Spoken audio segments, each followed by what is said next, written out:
Hi guys, what's up? Magandang araw and welcome to my vlogs.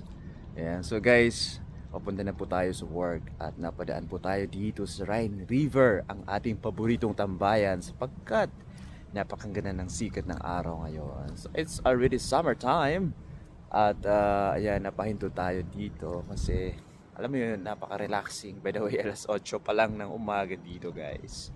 At ganyan nakatirik yung sikat ng araw. Yan, kaya naman hindi natin pinalagpas yung pagkakataon kasi bihira lang na magkaroon ng ganitong kaganda ng sikat ng araw sa umaga. Most of the time kasi cloudy. Kung hindi cloudy, syempre, lalo na pag ngayon summer na, so expect natin na tuloy-tuloy na yung araw. Kaya lang minsan nag-iba, nagbago yung panahon dito.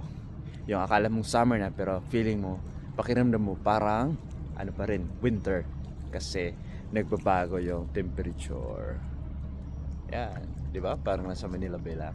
Eh mas maganda pa to sa Manila Bay. Napaka-presko ng hangin, ang paligid, walang at lalong-lalo na sa lahat. Naghahanap ako ng balot. Walang balot dito at walang nagtitinda at walang mga marites.